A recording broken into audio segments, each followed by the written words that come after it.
Oh, so close to me, you burn in hell forever, forever, forever, forever, forever.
Oh, so close to me, you burn in hell forever, forever, forever, forever, forever.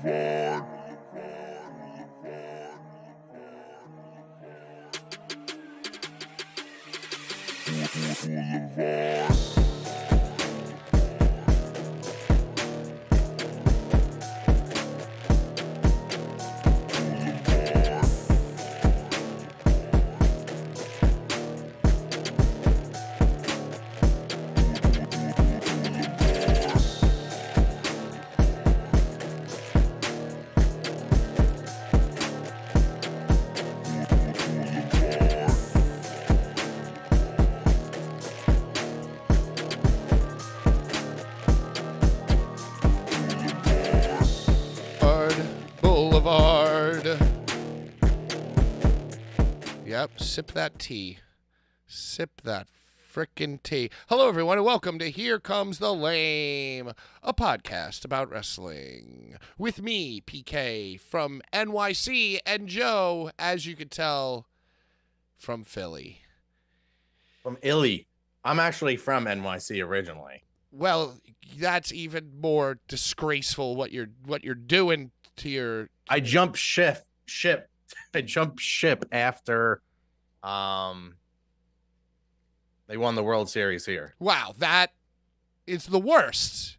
Well, wasn't like, hey, I'm a Phillies fan. They won the World Series. Then they faced the Yankees the next year, and I felt nothing. And then they got Doc. And I was like, okay, well, he's one of my favorite players, so. But this is actually a Cliff Lee jersey.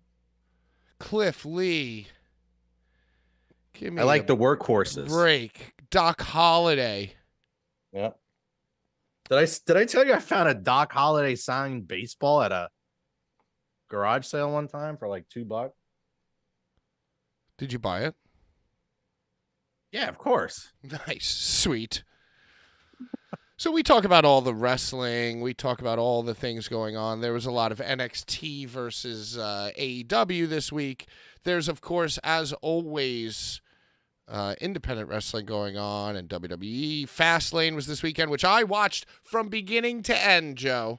Good, because I didn't watch any of it. From beginning to end, I watched it, so we're going to talk about that. But before that... Let's get into the stuff that we actually like. Well, that's what we talk about, the stuff that we actually like in the beginning of the show. Yeah, and then we have to kind of just switch modes and trash on all the other stuff we don't. Yeah, but by then I'm kind of in a good mood because we talked about stuff that I like. So then I can trash on it in like a more fun way. So yeah, I mean, I'm not watching baseball. I'm completely checked out of baseball. I will not watch one single pitch from any team that is not my team in the playoffs. I never have. I never will. In the back in the day, it used to be fun to like root against the Yankees, but rooting against the Phillies or rooting against the Braves would require watching one, if not both, of those teams, which I refuse to do. So.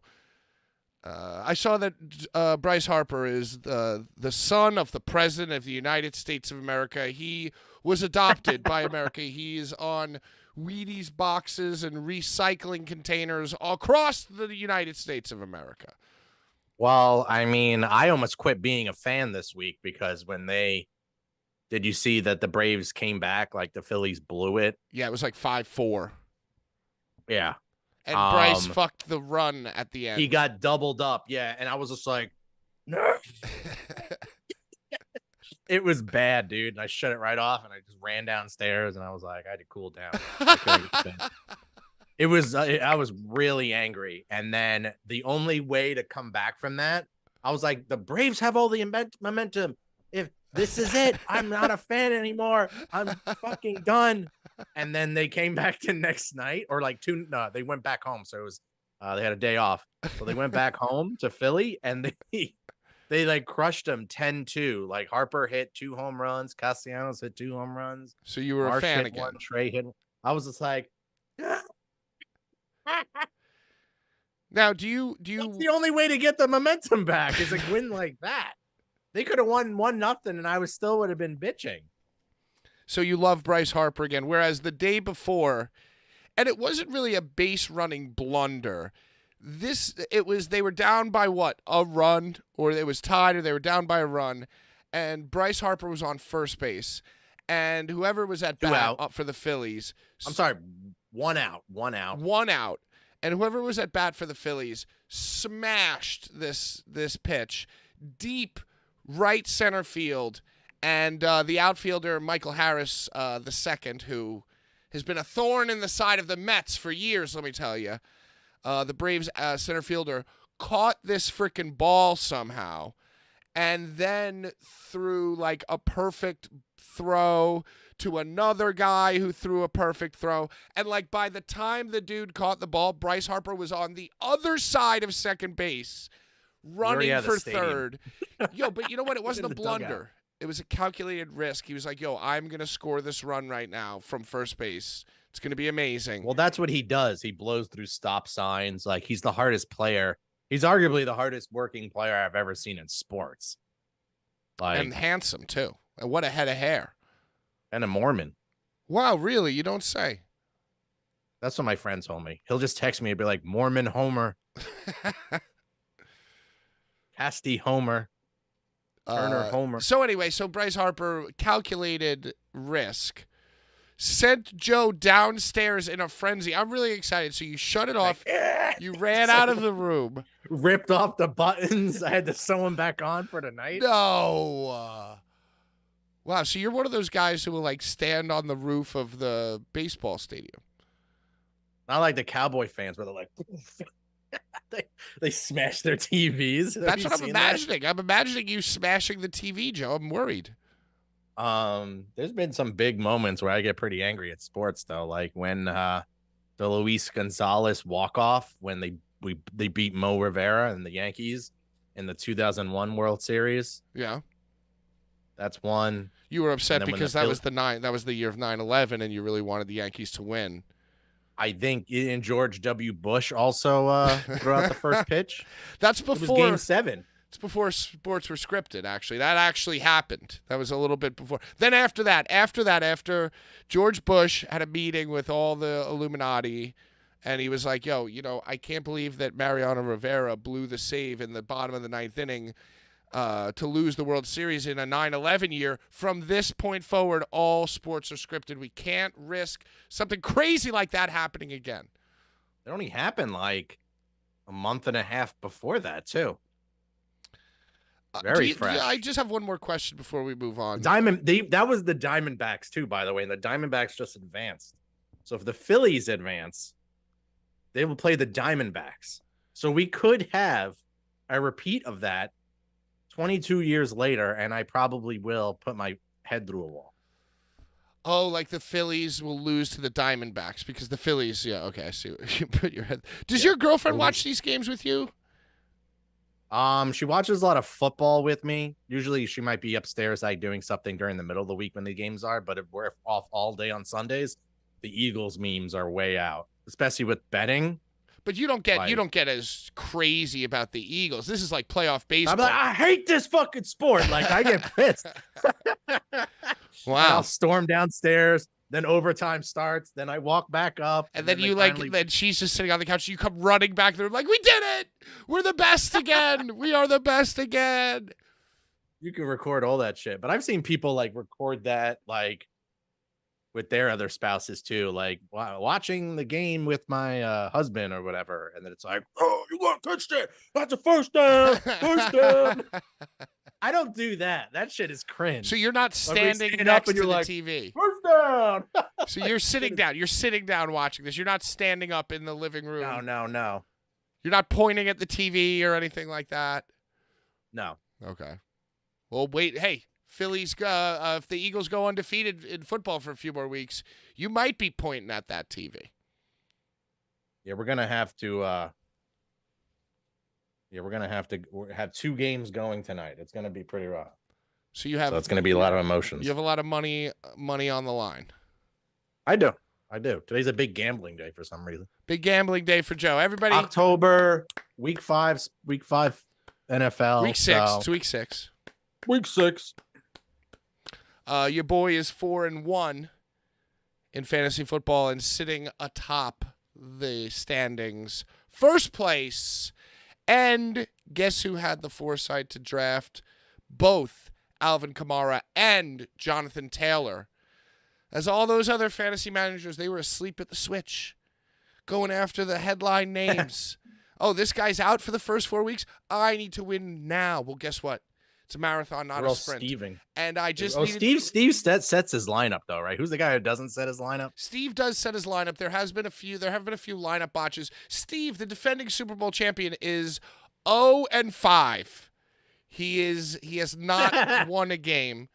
He has what is that? hangover. Yeah, he's got championship Super hangover. Bowl hangover. Exactly. Exactly. And I lost to him by like 10 points in the Super Bowl last year. And, this is the difference between like $200, like winner's purse is $200 more than the loser's purse. And Steve beat me by like 10 points in the Super Bowl last year. And this year I'm 4-1 and he's 0-5. And with every game he loses, I grow more and more angry about last year. And I was rocked. Is the purse the same this year? Oh, yeah. Oh, yeah. Same players, same purse. And I am pretty much dominating. Yeah, I definitely got to get in there next year. What's the buy-in? $50. Oh, yeah, I'm in that. $50. Should raise the stakes and do it 100. Oof, so that we can all scream at the TV. Yeah. That's when it really that's what they call it, high stakes. And you're like sweating everything and screaming and emotions. Just emotions. All right. This is a wrestling podcast, but we're not there yet. We're not there yet. We're not there yet. And you know what? Here's a little teaser for you. Joe was boots on the ground at GCW. I bet you want to stick around and hear about that. And I watched all of Fastlane. I bet you're going to want to hear about that too. So stick around. We got a lot to say about all that. Lot to say, but real sports are probably the best, And I feel like because I've been a wrestling fan who's often disappointed, like if I never liked wrestling and I just went right into sports, I might be painting myself blue. You know what I mean? As long as you could stop along the way at like wrestling or like some kind of art or music, you can stay not a crazy sports fan.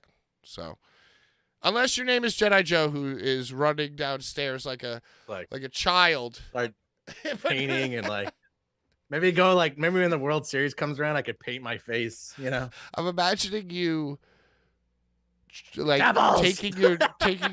ripping your jersey off and diving headfirst into bed. Just go like, Just no. Remember that Seinfeld episode where he's like, Devils, Devils. Yeah, go team, go sports, sports-a-hall, basketball also is a thing. Go sports. Horror movies. You have been watching millions of horror movies. You bought those blue light glasses so that you could watch as many horror movies until the wee hours of the morning. Well, my girl was out of town on business, so I've been and she doesn't like spooky stuff. So I've just been like binge watching horror movies on like Max and Netflix and other illegal outlets. And you've been having trouble sleeping, and you thought, you know what? It's not the nightmares. It's the blue light glass. It's the blue light that's getting me. It's not the psychological torment that I'm putting myself through for 90 to 120 minutes every night at 2 a.m. It's the blue light that's getting me. So nice. I'd glasses. assume so. I've been also like upping my coffee a little bit because I've been doing DoorDash at dinner too, and then I don't know what it is. Maybe it's just a change in the diet. But yeah, I made a list of all these movies I haven't seen or some I haven't seen in a while. And I probably have like 20 movies here. I've already watched 1, 2, 3, 4, 5, 6, 7. Wow. And I started 2 other ones and I haven't, but I've seen those before. So what are the movies? Lay it on me. I have a movie called Dead and Buried from 1981. Okay. Have you seen this? Nope, never heard of it. I think it was taking place in like kind of like a wharf, kind of like harbor town, maybe like New England, Maine, somewhere maybe. And these people are there's like murders in this small town, and it's very odd that these murders are happening. And then turns out that all these people are like undead that are living in the town. And they get reanimated by the mortician. And then it was all right. I gave it a 6 out of 10, so that's not very good. I'm seeing 6.5 out of 10 here on IMDb. Oh, really? Okay, yeah, cool. Bring it up, and then we'll match my ratings too. Dead and Buried. That was on Rotten? No. Well, you know what? I should switch over, but I just Googled it and I went right to IMDb. Your description was pretty much almost word for word a suspense horror film. See, now notice it's okay. It does say horror, but suspense. I mean, this looks pretty cool. Oh my god. There was like a big twist at the end. Yeah, it looks I a little can't name any gory too. actors. This guy Yeah, looks that's like what I'm he's getting saying. Like hit in I the head with started. a rock. Oh yeah, but it wasn't like Midsummer, which we will get to. A 'cause I watched suspense that horror show. film set in a small coastal town where a series of gory murders committed by mobs of townspeople against visiting tourists. The corpses begin to come back to life. Looks awesome. Yeah, that movie was whatever. Night of the Demons from 1988. I'm switching over to Rotten Tomatoes. So Yeah, because then you'll have the critic and then you'll have the audience score. on what's this that, one so. called? Night of the Demons from 1988. This one is like a bunch of kids and shit, a bunch of teenagers on Halloween go to this like haunted house, and it just turns into like exorcists, poltergeist. Everyone starts getting, it's very like Evil Dead-esque. Like people are like, oh, like, getting like, chased around the house, and it's, that's all it'll end up being. Looks a little bit actually like an like it, Evil though. Dead clone. Yeah, but I gave it a 7 out of 10. It was Wow. all right. See, now I don't like this. I like the out of 10 review. I'm getting audience score 25%. Oof. They hated it. Tomato meter. I don't understand this, Joe. I'm not like smart enough or modern enough for this. Like, what's the difference between the audience score and the tomato meter? Audience score is us. We score it. And then like legitimate critics score the critics score. Like Siskel and Ebert and like, Joe Schmo, So the more journalist. Rotten Tomatoes you get, the better the movie is. Yeah, you want to get it's out of 100%. So it's like a test score. So Mission Impossible Dead Reckoning got 96% Rotten Tomatoes, but that doesn't mean that 96% of the fans 96 is threw Rotten fresh. Tomatoes at the movie. Because the Now, Rotten Tomatoes, you throw the tomatoes at the at the thing that you're watching. But it's fresh. It's certified. If it becomes certified fresh, that's a great film. You want fresh tomatoes. You don't want Rotten Tomatoes. Okay, I see what you're saying. So what did the Demon movie get? Night of Demons, 33%. 25%. On audience? 25% audience. They thought it was awful. Why did I give it a 7? That wasn't. You loved it. You fucking loved it. Maybe that's it. I guess Stand I liked strong, it. Joe. I guess we'll go in. Now we jump up in the years, and I watch Get Out. Okay. I've seen that, I think. Get Out. No, I think I gave saw Get the Out. other ones. I think I saw the other ones. I saw Us. Us and the other thing. I haven't seen Us yet. I gave Get Out a 7 out of 10. Certified I mean, fresh, Joe. Yeah, it probably was like an A+ to them, right? All the Peele movies are. The usually people love certified. them. The people love them. So what did you think about that? Did you like that? It was. I mean, it was, like I said, it was satire. I didn't think it was scary. Like, I think it was just like, It's like the Stepford Wives, right? Like the family dates black dudes to suck their life energy out and keep their robot or old people reanimated, right? basically, or like certain traits. It's like I feel like I knew that before. Like, I feel like I knew that from the trailer. Yeah. But very 7 critically acclaimed film. What other horror movies are you watching? I watched Drag Me to Hell. Never seen it. Sam Raimi film. Nope. It came out in 2009. It's about a girl who's like a, I guess, bank loan job, and some woman needs another loan, and she comes in and doesn't get the loan she wants. Okay. So the woman curses the girl, Uh-huh. and then all this like just crazy shit starts happening to her. Hate that. A lot of. We'll get dragged to hell and Drag Me to Hell. Did you watch the new Evil Dead with the mom? It's all like Evil Dead. It's all like Evil Dead. It's like people like puking on each other and putting their fists in their mouth. Yeah, and, it's like, awesome. And like puking up gut. Like it's like it was pretty intense. All right, give me your list quickly. I don't care anymore. I want to just hear the ones that you did. I want to go through. So I gave that a 6 out of 10. I watched Evil Dead Rise. I gave that a 7. That's out of 10. the new one, right? The new one, the sequel to the reboot. Yeah, where they're in the apartment building. Yeah, they're in a high rise. Yeah, that movie is awesome. Movie is Yeah, it was good. absolutely awesome, and the ending is great as well. Is it supposed to be a prequel?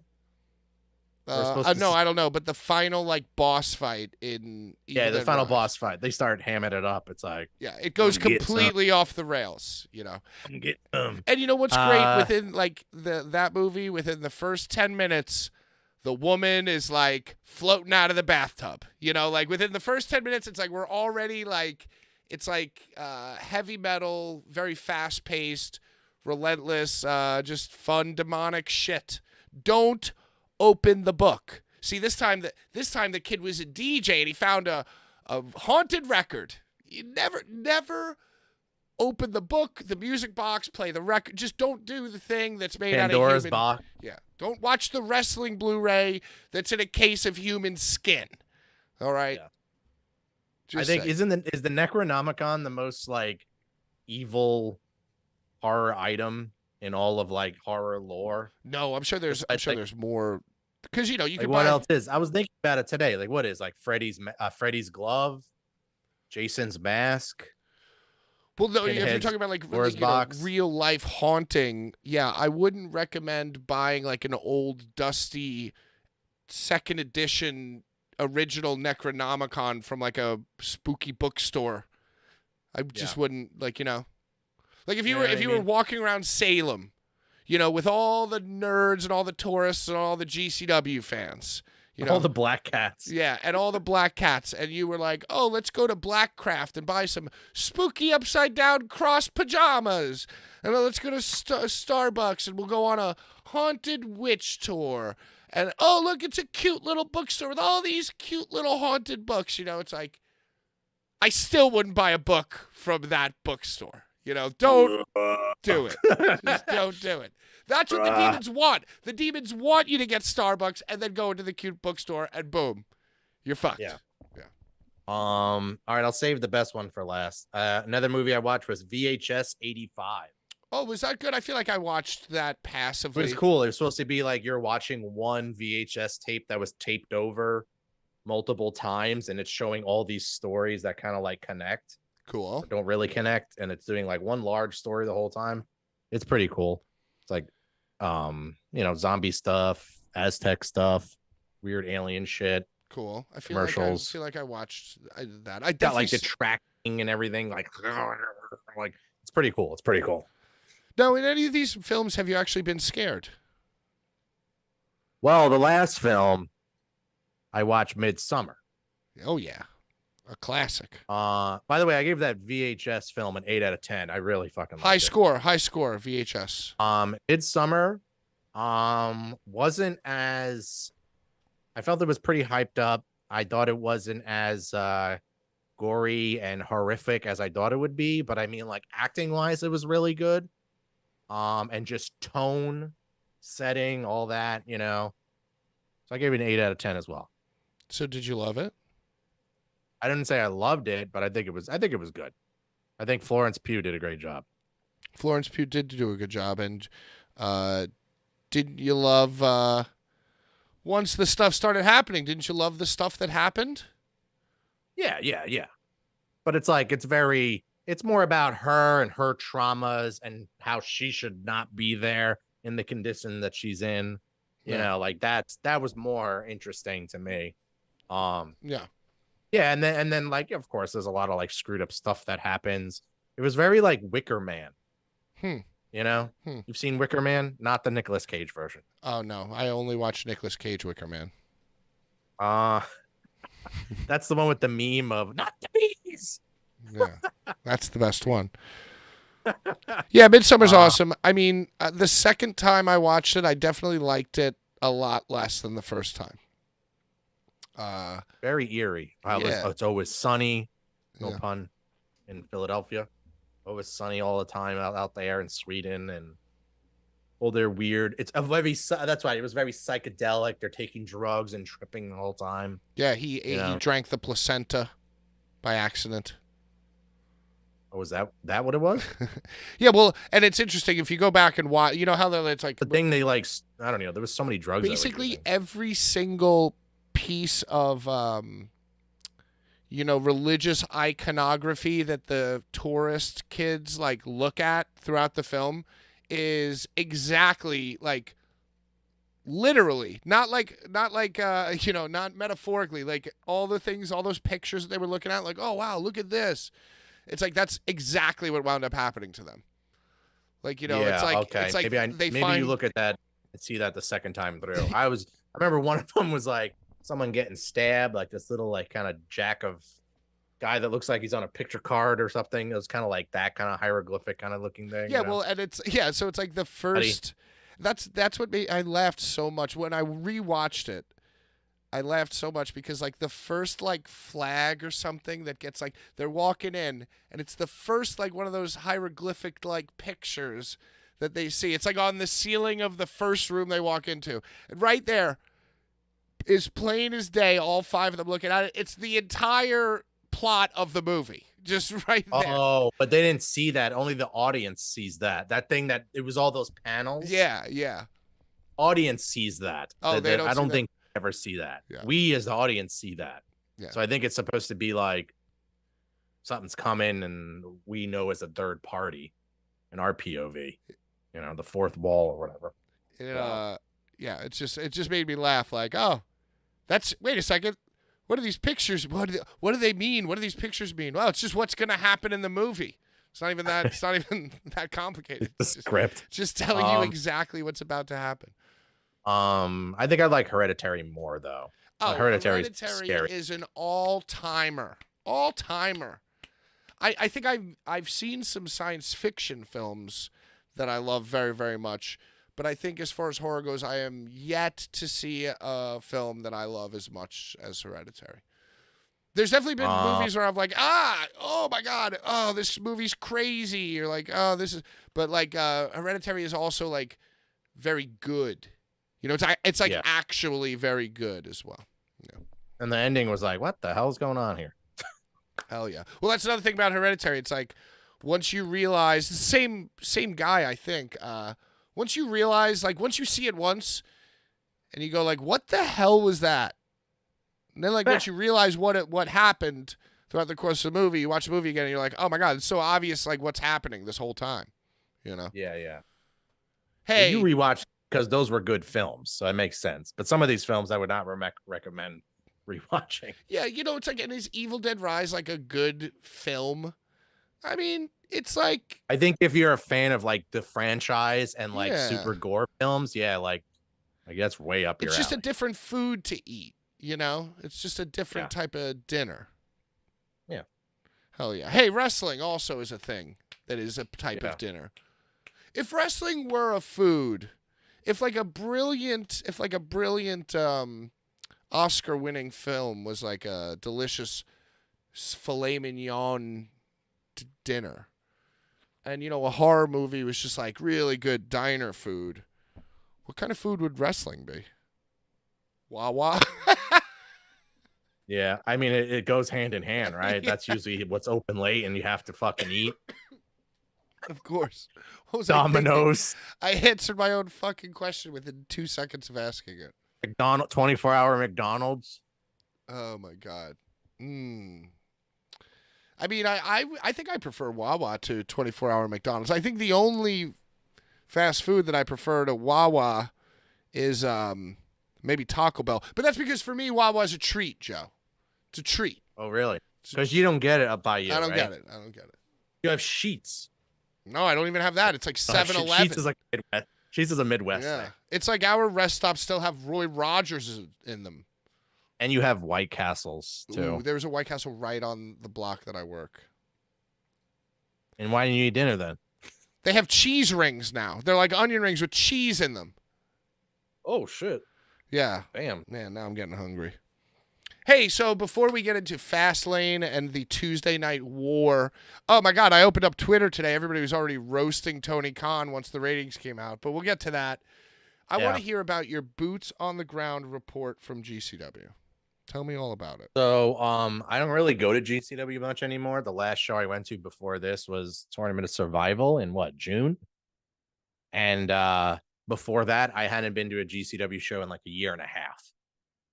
You know, because it just wasn't my cup of tea anymore. I used to be front row. I used to go fly for it, fly to Chicago, fly for AEW, all this stuff, and it's just not for me anymore. You know. Now, Um, did you burn yourself out? I think I know what happened. It's like this. You were a huge fan of Zach Galifianakis, but then once Zach Galifianakis made it big in The Hangover and started being featured on, like, you know, People Magazine and then TV Guide, everybody knew the name Zach Galifianakis, and you were just like, you know, and then you go to try to see Zach Galifianakis perform like you used to, and then the fucking place is just full of fans of The Hangover, and it's brutal. Is that kind of a good analogy? yeah, basically, I got tired of like all these like hipsters and like, you know, scenester kids from like the hardcore scene showing up or like whatever scene, whatever trendy scene they were like trying to get out of or bored with or whatever, you know, like they had the Nick Gage Dark Side of the Ring episode and then that just like blew up GCW, you know. I think it was more than that, but I could see. I think that was a major part of it. I think also maybe Matt Cardona being there might have helped. Also, what's on the tip of your tongue? Please enlighten me. Well, I think that you make a good point. I think you make a good point. Are you? What I'm wondering is, are you questioning the love for wrestling of these wrestling fans? Are you telling me that they're just going to be a part of an event and it's just a different clique? And the click is what matters, and not the thing that you're doing. Tell me about it. Tell me, expound. Yeah, it's a bit. It's like I'm a part of a niche that you don't know. You can't see this on TV, and you never will. Right. Because I'm not a it's norm. bloody and raw and shit. Hmm. You know, and I'm on drugs the whole time. So basically, what you're talking about basically Boulevard Bullies going to Tournament of Death in like 2011. Yeah, but I was there in those years too, you know, and I was very fucking drunk back then. So Maybe you're just old and cranky. Maybe, you know, it's just people who are 10 Yeah, it is what it is. These people, I don't go there and like fight with these people. I mean, one time at Tournament of Survival, you know, they don't have any entrance. It's not really organized or anything like that. There's no entrance ramp. And I kind of just like was trying to get, I went to the bathroom and usually I just hang out with Sean at these shows now. And I'm going back over to Sean. the entrance ramp, shout out Sean. And someone puts their hand on me. They're like trying to push me back, you know, like don't cross this. Like what they want, I guess whoever was coming out, they all wanted to be like front row for that entrance or front row to the ramp to the entrance so they can dance and hop up and down and party or whatever these people do at these shows, because that's why they go, is the entrances and the music to sing and dance and then that's it. And then the match begins and they take their hands and they go like this. And you don't hear from them ever again. Unless it's time to throw garbage in the ring. Unless it's time to do something what's cool and whatever the reason why they do that. I didn't fucking like that at all. That they did that to him. Well, now, I mean, it made a moment though. I mean, is it cool to just throw trash all the fucking time now? Because it's one thing if you want to throw it for like Did they do it for Ricky Shane Page? They did it for Ricky, and then they did it for Cardona. Yeah. So I wasn't at the Ricky one. I was supposed to be there, and I had tickets to the show, and my car broke down, or I don't know, had some like tail light thing. It was an old car, so I didn't make it to the show. But for Cardona, I mean, like it was just like anything goes, and I excused it. You know, it was such a magical moment in wrestling. You know what I mean? So I think I just like peaked with that. And now it's just like, well, if someone throws a bottle, we can just trash the ring, you know? And I don't go for that. Yeah. Do you, I feel like you sound like me. Maybe we're just old and cranky. How were the matches? How was the show? The show was good. The opener was Tony Deppen and Alec Price. I haven't seen. Is it Alec Price? Is his name? Yeah. I never seen him wrestle before, so that match was good. It was kind of a lame 6-man. That was kind of whatever. What else was there? I mean, the undercard was kind of whatever, but not like bad. The actual the Janela, there was a 4-way. Janela defeats Jordan Oliver, Masha Slamovich, and Cartwheel. That was all right. And then the Charles Mason, excuse me, had a funny angle where like the ref was paid off and he was like fast counting, but then slow counting for the other dude who was Rich Holiday. So, oh, nice. But the main event itself was good. War Games, Team Freedoms, and versus Team GCW, but they had Nick Gage win. You know, it comes 1-on-1 with him in June, and it's just like the obvious ending matchup. No real creativity to it. Hey, congratulations, Nick. Way to pick up the dub. Pick up that dub for Team GC Dub. There's no storylines. There's no belt prestige. It's just another show. I gave the whole show a 7 out of 10 though. So good show. Who is the champion of GCW? Blake Christian, the one they do the trash at. Oh yeah, he's like mini trash guy. You know, it's like not as much trash. What did he do? Was he on the show?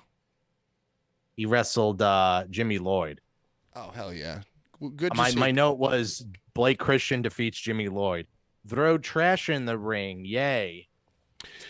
You know, sometimes, you know, it's like I love going to baseball games, but I don't like sitting near lame and obnoxious people.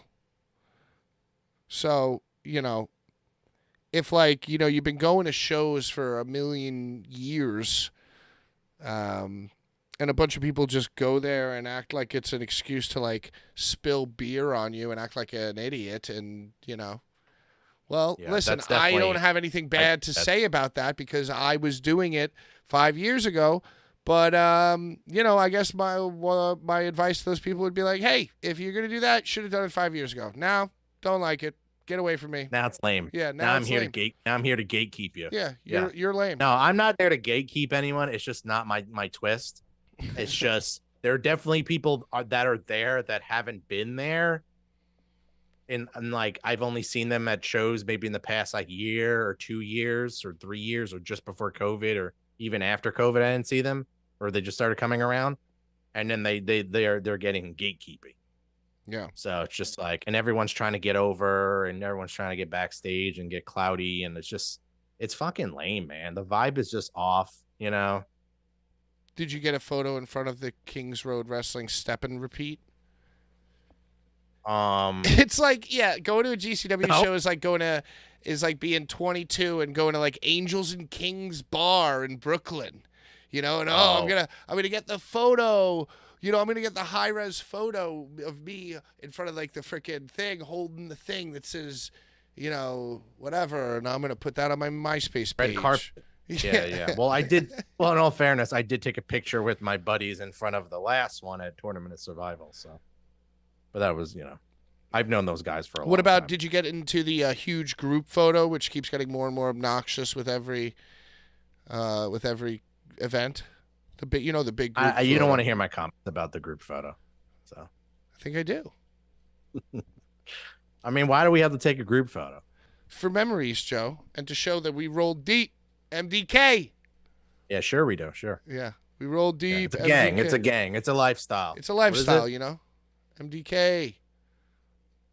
Where my gang at? Yeah. MDK. So, yeah, it's like when you go on tour with a few bands. At the end of the tour, you take a big photo together, and those photos, you know, those are very proud photos to have. And you know, if you never learned how to play a musical instrument, getting one of those photos taken at GCW is it's a sea of marks and rats. That's what it is. Sounds like a great time, Joe. Sounds like Atlantic City to me. I was gone before the show even ended, so it's probably my last show for a very long time.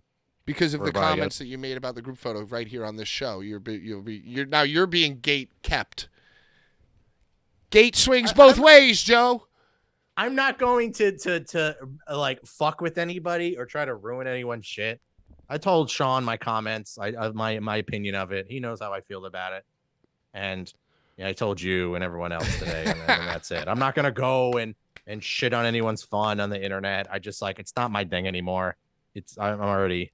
If they do something awesome for spring break or something next year, I'll go.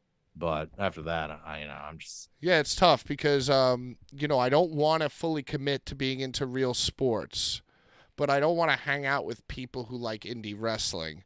So I'm in a tough spot. I need a new hobby. Joe, have you ever been to like a Lego convention? Maybe we should go to like a fucking,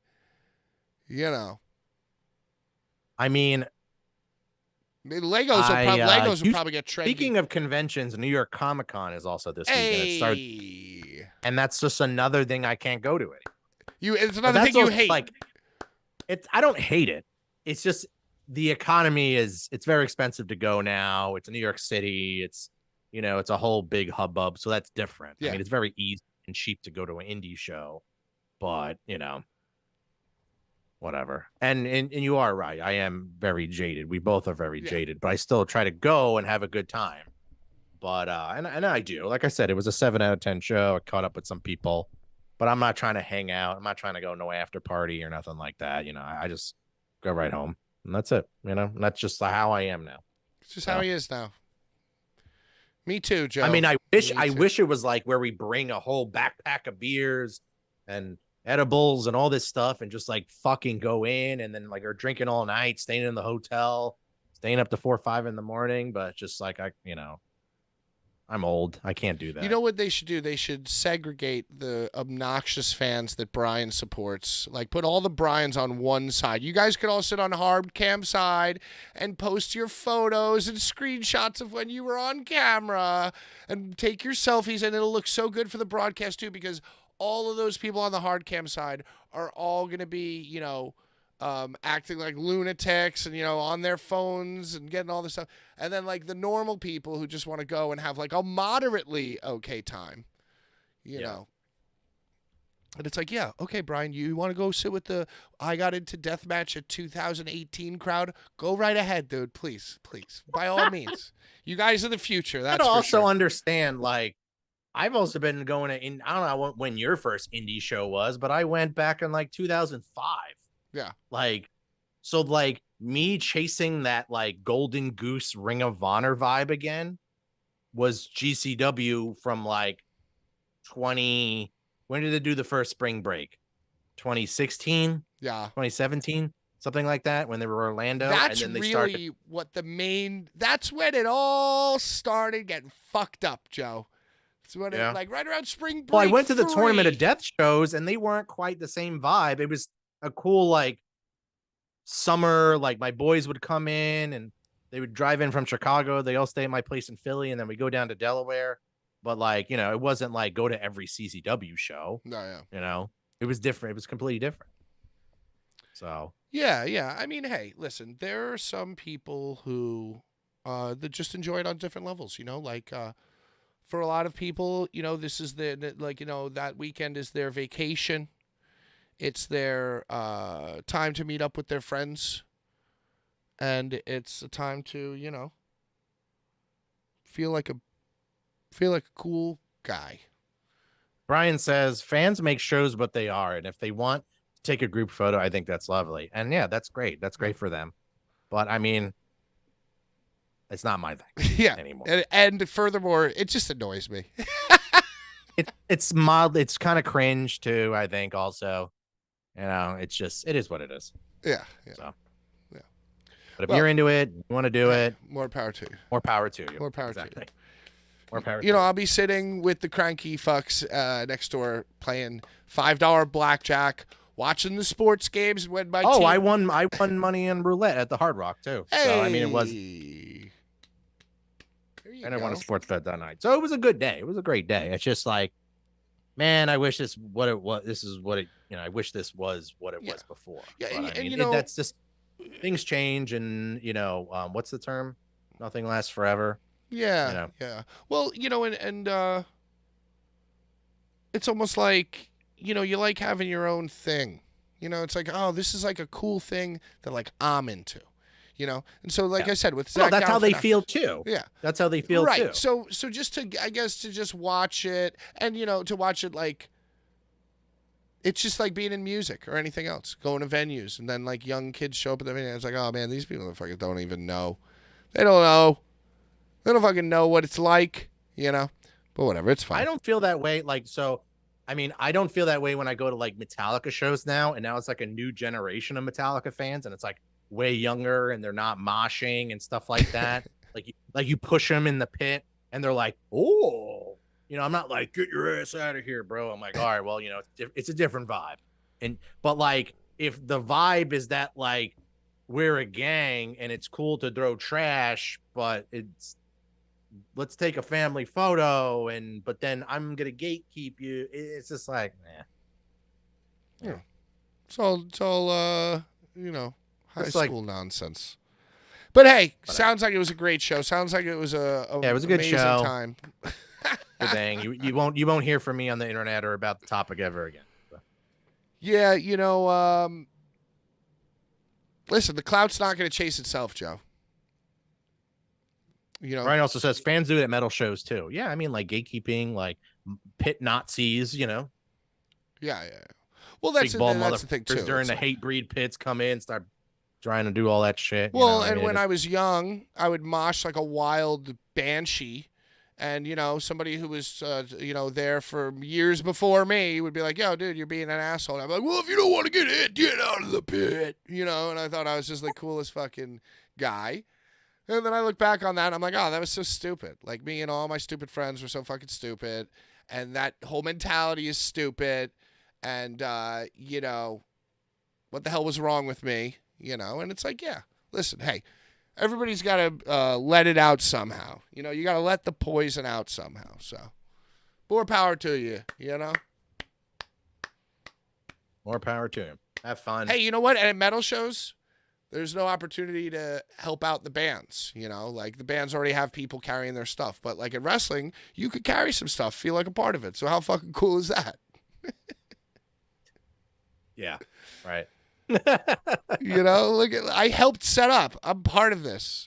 Brett needs me. I've never done anything for a promotion or venue or drove a worker or too bad. Well, that's why your love is gone, Joe.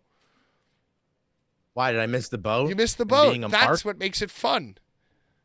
That's what makes it fun. Yeah. Okay. Doing errands and being a part of the family. I missed the days when I could make money on these fucking guys and all that shit too. Well, I think that's also why I'm actually been out of shape about it. You're cranky about it. They've cut me out of all the action. Right, everybody else is making money. Well, hey, you know what? Sounds like a good time, and if I was younger and more handsome, I'd probably be there with my Hawaiian shirt on, like I was at TOD. See, back in my day, there wasn't fashion connected to this stuff. You wouldn't put on your best freaking sneakers, your best wrestling shirt and go to the thing. You'd wear your Meshuggah shirt and your camouflage shorts. Bro, I'm so weird. I don't wear if I go to a wrestling show, I do not wear like a wrestling shirt. Oh, that's the real rule. I've been preaching this for years. When you're at a music show, wear a wrestling shirt. Yeah. When you're at a heavy metal show, wear a wrestling shirt. And when you're at a wrestling show, wear a heavy metal shirt. Duh. That's like back when I cared about what I looked like and who I spoke to and things like that. That was the fucking cool guy formula.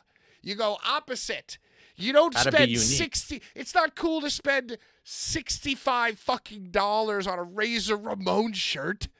It's cool to wear like a fucking Black Dahlia Murder shirt. You fucking idiots. What was it? Oozing machismo. Stupid idiots. Oh my God. You don't buy merch from Jedi Joe and walk around and peacock around. Oh, I have a vintage Molly Holly shirt. Oh, look at me. I'm so fucking cool. No, that's the lamest shit. You save that Molly Holly shirt.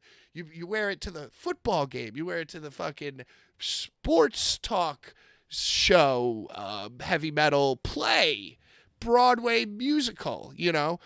And that's where you wear your vintage wrestling shirts, you know, not to wrestling shows. These people, these kids, these days. How do I reach these kids? How do I reach these kids? Speaking of kids, yeah, go for it. Where would you like to begin with headlines today? Wherever you want. Tony Khan had some things to say. Ronda Rousey. I don't care about Ronda Rousey. Let's go right to Tony because Tony is my favorite. He is my favorite guy. Did he really tweet bald assholes going into Tuesday? What? You don't know about this? Oh my God. I saw him. I saw that he was fighting with fans on Twitter. Like I guess what happened? What? So AEW, I guess, won the ratings on Tuesday. Yeah. Yeah. Who? Wait, who did? I wasn't listening. I just said yeah. Did Dynamite have higher ratings than NXT? No, NXT beat them like 860,000 to 619,000. That's just me using my photographic memory from what I saw earlier today. Oh, okay. So why was he going on Twitter and yelling at me? He was well, first of all, he the storyline is that now NXT, they are on Tuesdays. They were on Tuesdays. The program airs on Tuesday nights. And AEW was moved because I think of baseball or maybe hockey season opener, one of those two things. So they moved to Tuesday, and WWE stacked NXT so that they could win the ratings. Taker and Heyman and everybody. And, and this is the first thing that annoys me, because all the AEW fans, including Tony Khan, led by Tony Khan and Dave Meltzer, they say, oh, well, the fact that WWE is stacking their Tuesday show shows that AEW is a viable competitor. And it's like, no, that's not really. So it's like the fact that WWE brought out like Cody Rhodes and like had the Undertaker and Paul Heyman, that's like a victory to NXT people. Like, oh, we scared them. We scared them, into competing with us. They know we're something to mess with. So then the ratings came out, and both ratings were terrible. Everybody watched the sports game. Everybody watched the real sports. So it was like 800,000 to like 600,000, something like that. And then Tony Khan tweeted, back up. Going into Tuesday, Tony Khan, through some series of events, tweeted, I guess WWE or somebody had tweeted, like, what will Shawn Michaels, or I don't know, it was something about Shawn Michaels and Triple H, and Tony Khan says, I have a message, bald assholes. It was the bald asshole screen cap from Breaking Bad. When he goes back into his house and it's all spray painted. Yeah. It says bald asshole. So Tony Khan called the fans bald assholes? No, he called Triple H and Shawn Michaels bald assholes. And John Cena and Undertaker. Through a tweet. And then, anyway, I saw today that he had a very panicked and counter, crazy logic tweet about we might have lost by 200,000, but think about this. Because of the because of the fans that were watching our program instead, that show on Tuesday was the first one that The Undertaker and John Cena have been on that hasn't had at least 1 million viewers. Oh, yeah. That was the tweet. I saw that earlier. You think about that math. That's the victory for him. Well, the program that won, you guys barely draw. Yeah, you barely got 1 million. Yeah, you had John Cena and The Undertaker on your show, and you barely had 1 million. It's like the most petty fucking take. Meanwhile, he fucking gave Edge $1 bajillion, and Edge didn't even move the needle. So I don't know. But it was, yeah, that is such a bizarre way. And you could even like think that in your own head if you want. I mean, even that's a little weird. Like, it's a moral victory. You know, it's like, oh, like if you're reading the notes, you could be like, well, hey, you know what? At least at least they had to do this. They didn't even crack a million, you know, whatever. Like, but to like say that and then say it with like conviction and be like, well, how about this? It's like, no, dude. Dude, he's so shot out. You know what else? I fucking hate Edge, I decided. I think Edge is like a snake oil salesman. And if I see one more of these down-to-earth Papa Edge promos, I'm gonna punch my TV like I'm watching the Phillies. Yeah. Yeah, it's his like hearty laugh. Oh, but seriously, guys. I'm excited. I can't wait to put over the talent. This is me excited. This is me excited. Came in. I just want to help. I just want to help. You know, I've all my years, 25 years of experience. You know, I can help these guys out. Yeah, I feel. Well, like the other guy could help him out, so I don't think that's the fucking here guy. I walk in here and I feel like I'm on the Indies again, and it's like, yo, and you know what? I'm sure some of the guys who actually Castle or whatever the fuck his indie name was, like. Yeah, well, that's what he said. He referenced himself as like Dalton Sex Castle or whatever the fuck. He's like, you know, he's like, oh yeah, when I walk in here and like I get so excited. I'm excited like when I was like in my first ever match as Dalton Sex Castle, and it's like, dude, that's not like that cool of a like that's another stupid thing to say. Like it's a weird thing to say. I don't know. I don't get it. Sexton Hardcastle. Sexton Hardcastle. There you go. I was close. Yeah. Yeah. Like so for him to even reference that, that's like it's so stupid. Such a deep cut. Yeah, Such a deep whoa. cut. Wow. So what before all that happened this week, there was Fastlane over the weekend. What I didn't watch any. All I saw was that Hong Kong. I saw there was excuse me. It was Fastlane went head. All right, so I was at the GCW show. And it was going head to head with Fastlane and Collision. So there was a lot going on Saturday. Yeah, does And, Collision even count as something that goes on Saturday anymore? Yes. That's how you sit. That's how you sit in the back of GCW, looking down your nose and judging. Yeah, looking at your Fucking sports marks. book. My sports book. Yeah, Fucking marks. Yeah, watching fucking the rats. Organizing your OTB tickets from next door. I'm so close too. I'm Fucking so kids. close to being that vibe. But yeah, so double tag team title change on Saturday. Yeah, Both shows that was had a a tag team double title yeah, change. What was yeah. up with that? So FTR lost. Well, FTR lost their tag titles on Collision. I didn't know that. And they said they were out. They tweeted they were out. Top guy's out. Guy's out. And then he had to have a rebuttal and say, He walked. No, it no, back. no, no, no. We're not actually. That's just what I out. say. This is my catchphrase. I'm out, man. Yeah, like I'm I'm out. out. Like I'm done like with this relieved. tweet. Like I'm out of this tweet. Like I'm Everyone took it literal. Yeah. so stupid. and then did they counter program them with their own? Did they cue an audible and were like, let's make Jay Uso, who's already been the tag team champions like 50 times over, to then win it again with someone who's been in singles competition and being pushed No, to be you the got next- it all backwards, Joe. You know I'm a big fan of conspiracy theories. Hey, shout out everybody. I see you guys in chat, by the way. Brian Vitko, the voice of the program soon to come. Bren, thanks for hanging out. What was I saying? I think it was quite the opposite. I think that Cody texted Ricky Starks. I was like, oh yeah, we're gonna win the tag titles. You know, don't go on first, wink. You know, or whatever. Yeah, they got us winning the titles. And then, LOL. then Ricky Starks kicked Tony Khan's door down, and opened up his blanket fort that he had in the corner of his office. It was like, Tony, you got to see this text from Cody. You know, they're changing the tag titles, and Tony just like got up all disheveled and like it's like, oh, we're doing it too. We're doing it too. You know, we Good idea. Yeah, we're gonna do the tag titles. We'll go head to head. We'll see how they like them apples.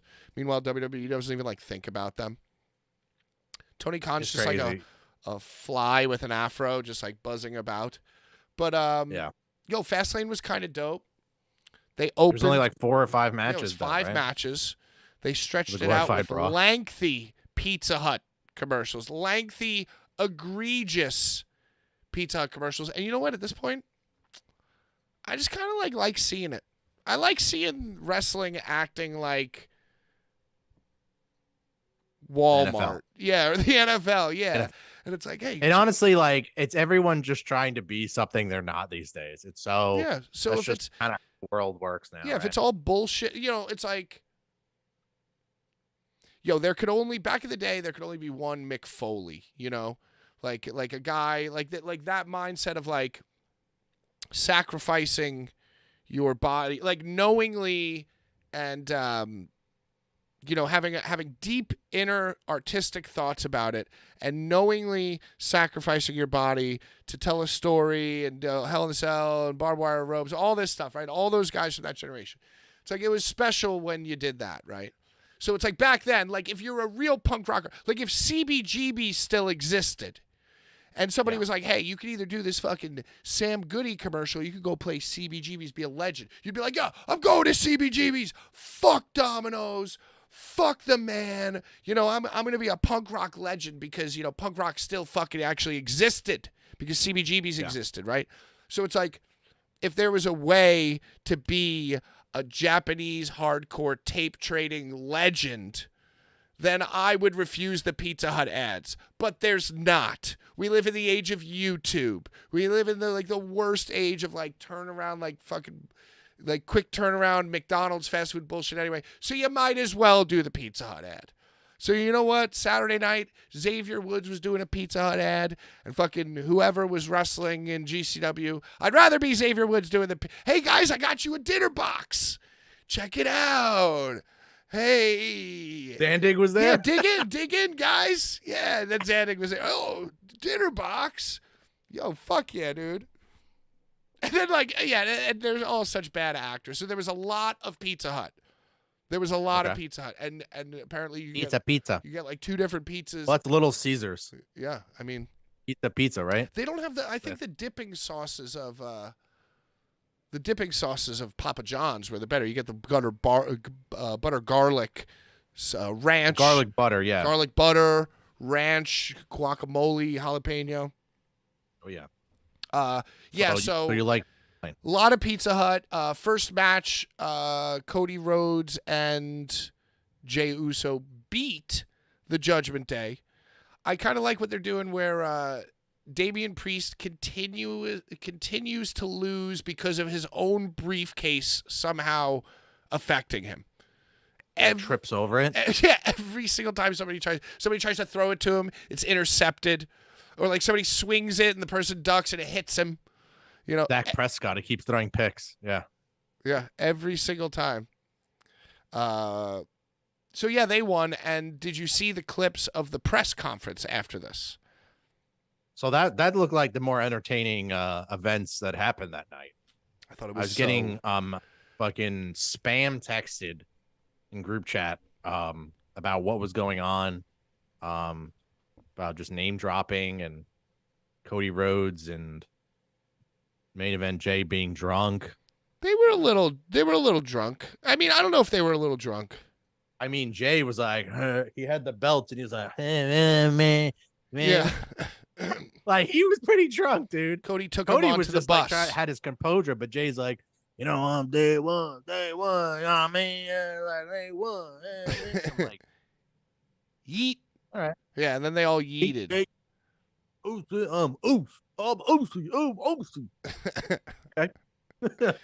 Yeah, so that's what Cody came out and said, that they had a few libations on the bus. And it was like the talk of the town. And then they said yeet a bunch of times, and then Triple H came out and said yeet as well. Did he?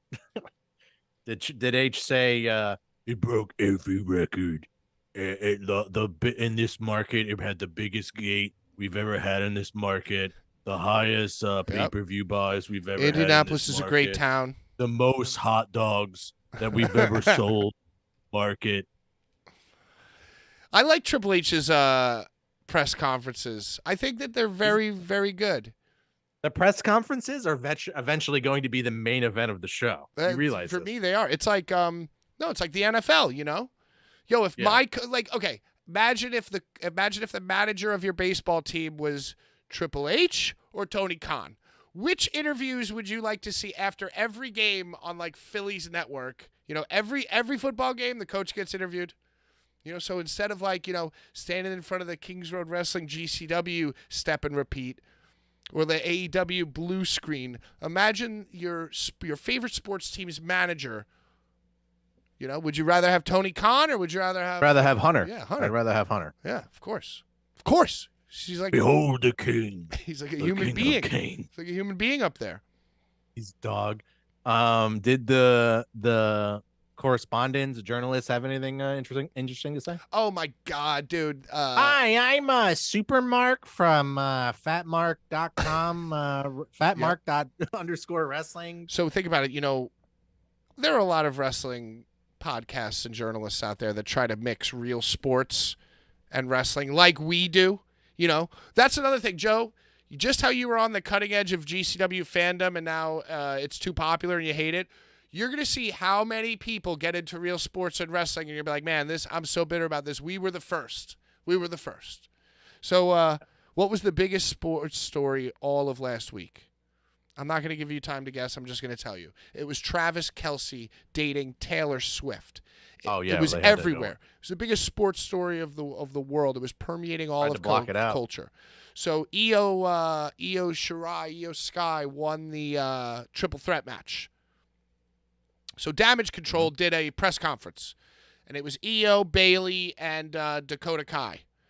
And I swear to God, Joe, some freaking weirdo got up and was like, Io, hi, so-and-so from slobberingmarks.com /angelfire. Dirty Smelly Mark. Yeah, dirty smelly. And I just want you to know, Taylor Swift obviously has been in the news lately. Io, do you have any dreams or plans of wrestling Taylor Swift? It was a real question at the press conference. And it made me sick. That's when I punched my TV. And but then I thought about it, and it's like, you know what? That was probably a plan.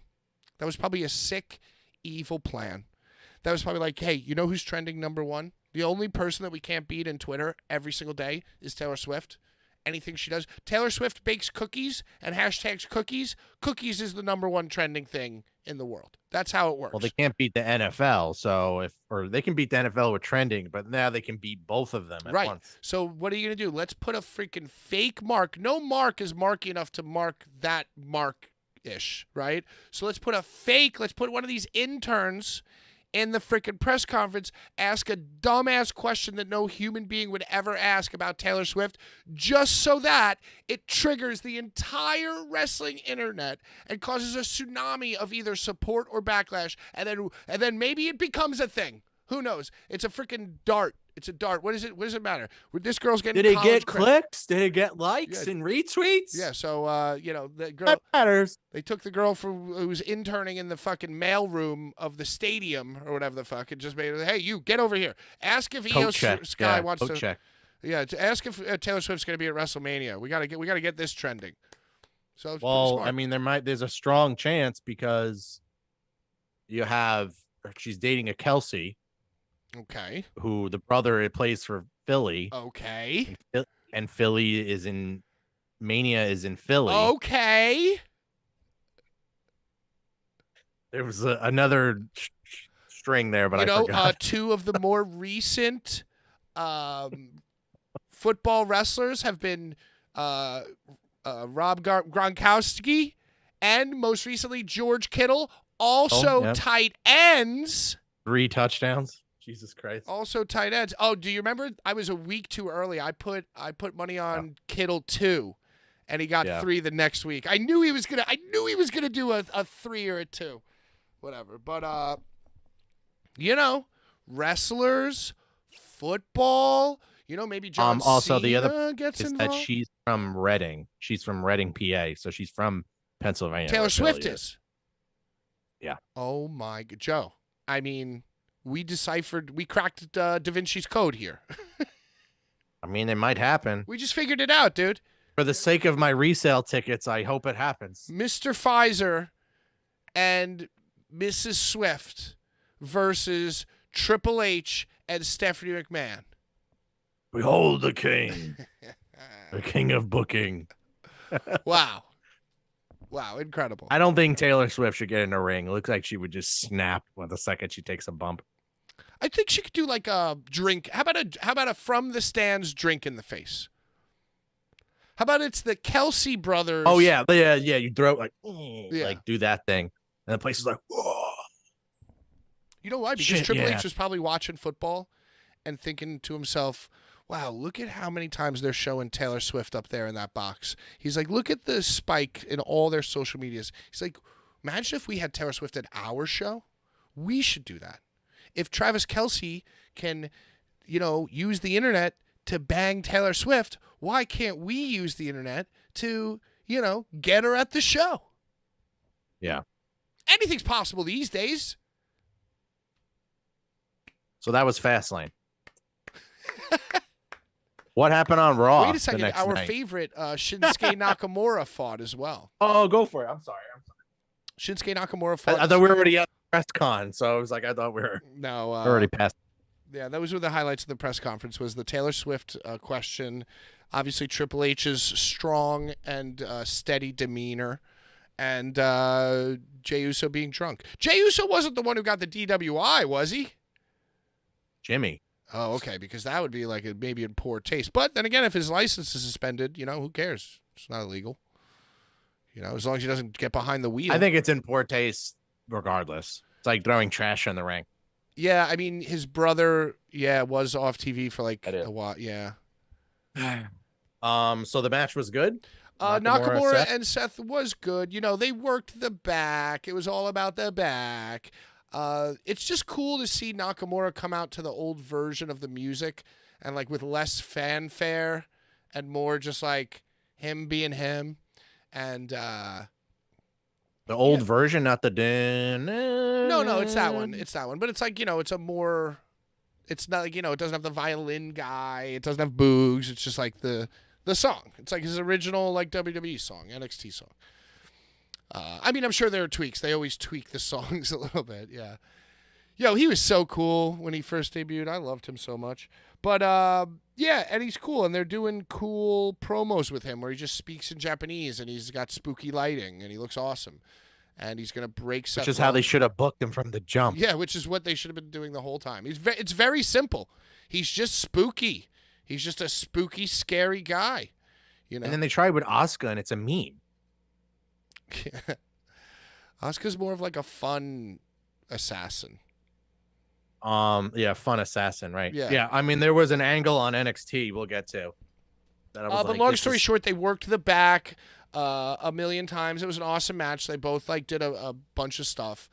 And then the ending was a Falcon Arrow off of like the I don't know what you'd say, like the loge guardrail. Like that second level right after floor. So he like Falcon arrowed him off that through a table. But obviously there was like a fucking huge crash pad underneath it. And at the end where they're counting Nakamura down, 8. The multiple shots they pan back, you just see that he's laying on like a mattress. Like you saw, like they just showed it. They just showed the crash pad openly, Yeah. just there. It has this like caution crash pad on it. yeah, it was yellow. Like yellow. Yeah, it was safety yellow. And Yeah. it's like they have the blower blowing it up, like right next to it, like the motor's running. Fucking dumbasses. A good show. I'm trying to see who could name more Taylor Swift songs. Yo, you know what, Joe? How many Taylor Swift songs do you know? Shake It Off. That's one. Shake It That's Off. See, I feel like you like all the ones you know. I know, but don't remember. I know, like that one. Shake It Off. I had to sing it to myself. Like Shake It Off. Shake It Off, Party in Shake It the Off. CIA. It's like, it's like, there's nothing in my brain. What song is that? Is that Shake It Off? There's nothing in my brain. I don't know. You know, the one that I like Nothing in my brain. is the one that was on The Bear. That Richie comes home from the job at the restaurant and he's speeding through the streets of Philadelphia singing this one Taylor Swift song that I never heard before that was awesome. And I just like that song now because I like that scene in that show. You want to talk cringe, bro? You've seen these videos of these fans at the shows, at her shows. Taylor Swift? Yeah. Worse than GCW fans.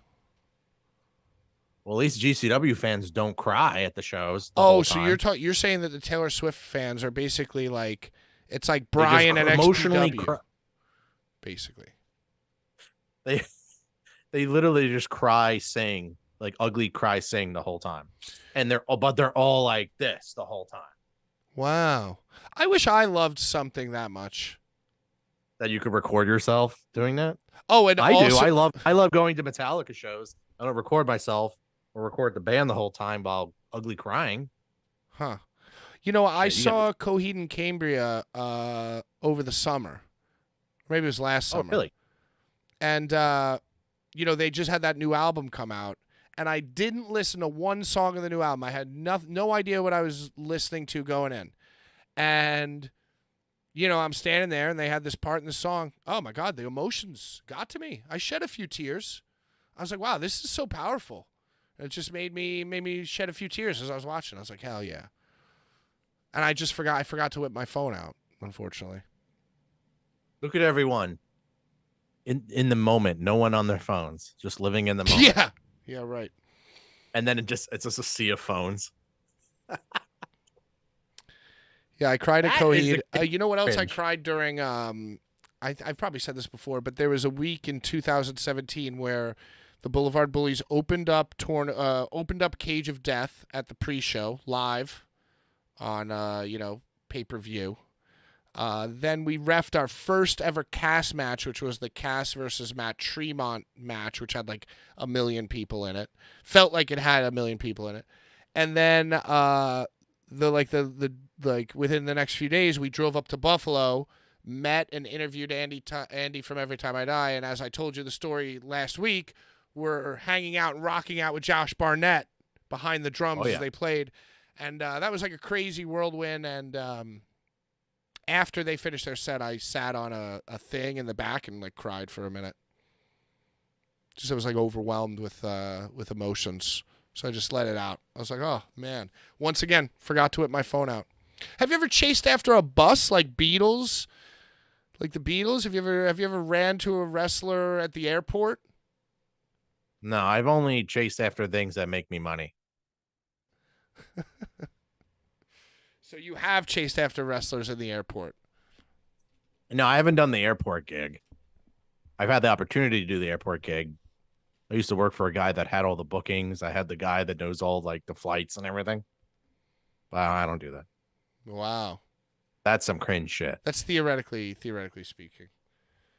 So what else happened? Yeah, so Fastlane was great. I love how Paul Heyman has aged many years. Like he stopped dyeing his hair, so they're like, oh my God. Yeah, I was saying it like a month ago when we were talking. I was like, is he not dyeing his hair Yeah. again? Like he's growing it out It's again. so great.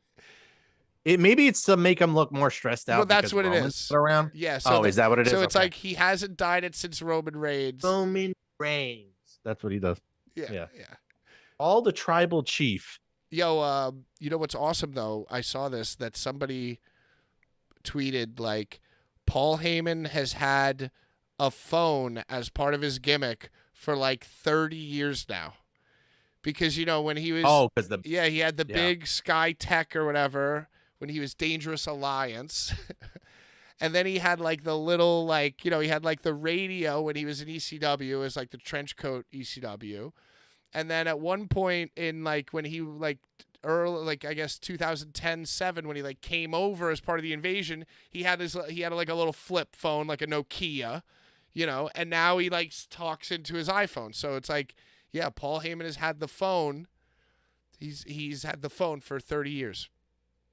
He's just a man who needs to be doing business dealings. God damn it. I mean, that's booker, producer. What can he do?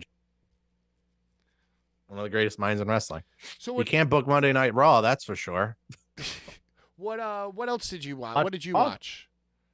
I didn't watch Raw. I have Raw results up. I was just seeing if anything was worth the shit yesterday. It doesn't look like it. Main event was Becky Lynch versus Tegan Knox. Whatever. Love to see it.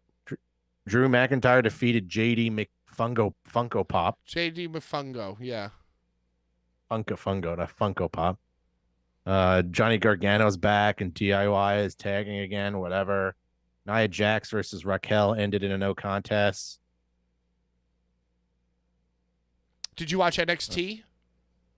And then I watched NXT, and then there that was all right as a show, I guess. It was kind of whatever. It was probably just a normal NXT with Cena. And Well, Cody you know. Rhodes announced that the Dusty Rhodes Classic is returning as a men's breakout tournament. Then Asuka fought Roxanne Perez, and Paul Heyman. I think Roxanne's my new favorite Why's that? because she's the prodigy. Nice. Former Ring of Honor. Really? Oh yeah, Shit. former I mean, Ring that of was- Honor that was- champion. That I was later believe. Ring of Honor because see, I didn't watch later Ring of Honor because that shit was lame. Okay. Oh yeah, this is I like watched earlier Ring of yeah, exactly. Before the crowds got lame. Yeah. And the worst thing that I also saw Paul Heyman. Paul Heyman freaking managed Braun Breaker. John Cena managed what's his name? Trick Williamson. I don't know. Carmelo Hayes. Yeah, Mello Hayes. Carmelo And Hayes. his friend's name is Trick Williamson Johnson. It was the basically get Braun Breaker over show. Well, the worst thing, one of the worst things that I've seen in recent memory is that, and this, Undertaker's done a lot of cringy stuff within the last few years. A lot of cringy Undertaker stuff. But he freaking went to the ramp with Trick Williams. Wait, what's his name? What's the guy's name? Carmelo Hayes. Carmelo Hayes. They walked to the ramp together and they did the Brothers of Destruction like arm together. Oh my god. And it's like, yo, I understand, like, whatever, like, can't you just be like Cena and like raise the kid's arm up and like point to him? You got to do like choreographed fist raising. Should have did that one. The reluctant put over. That's the Oh, best. That was like seeing that image was so like cringe because, like, yo, Carmelo Hayes is great. Undertaker can be old and great, but like I don't know, like it's like Carmelo Hayes isn't the next Undertaker. He's not. He might not even be the next guy. He's just a guy there now. He's just the most over guy in NXT now. Like the Undertaker, like doing the pose with you. That's some like fucking immortal shit, and they're like cheapening it. So it's Yeah. like what now? Next year, next time there's a big ratings thing, he's gonna come out and do it with like another guy.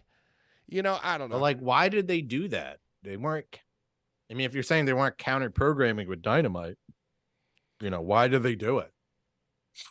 Oh my God! You know what else made me sick? Brian Vitko in the chat. Let's just hop over to AEW real quick. Did you see in response to the Undertaker coming out on NXT, the Gun Club bought tricycles, and they were rolling around and riding around in little big wheel bicycle, like adult big wheel bicycles.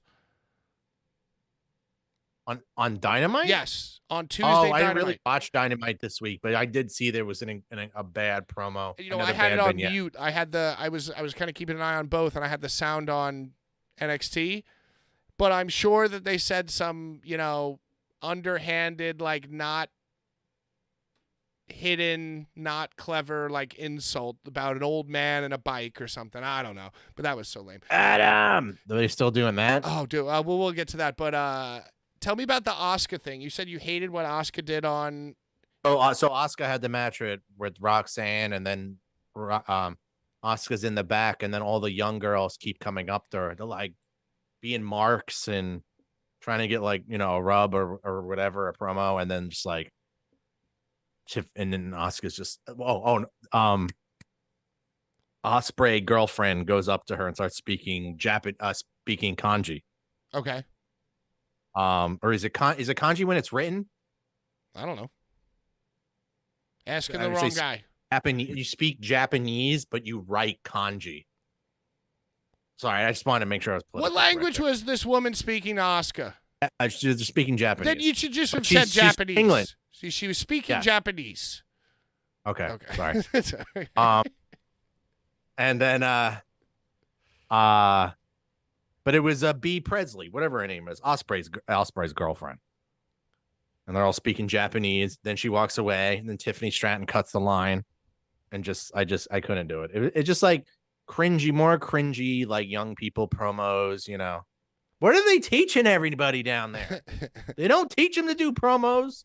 They're not They good kinda actors. They're not good actors. Basically, them to look at which way the fucking camera is, like how to work the camera, how to work at just 150 mark crowd, you know, how to walk to the ring.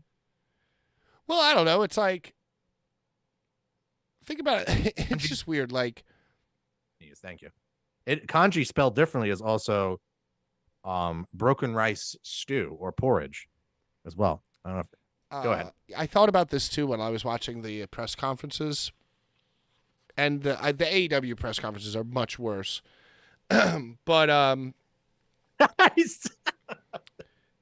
Sorry, there's a comment from Urka. Made me laugh. you know, but like, it's weird. Like, how do I put this? Okay, well, for the first idea that I had was that if after the pay-per-view, Stone Cold Steve Austin came out and did a press conference, would I have liked it? And the answer to the question is, if Stone Cold came out and did a press conference as Stone Cold, I would have loved it.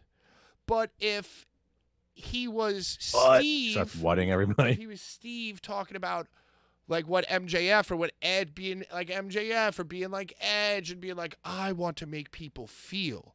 I am going to get over a body slam. And like, and Stone Cold like came out and like was talking to a bunch of nerds about why his mud hole stomps are an important part of his fucking performance. Like that would have been fucking lame, dude. So like, Yeah. you know, like, Kayfabe's dead, brother. you know, but you're seeing too much of these people. Also, like, was Stone Cold, like, think about all the vignettes. Stone Cold, Kurt Angle. Okay, Triple H has always been like a bad actor, but think about how good of an actor Kurt Angle was.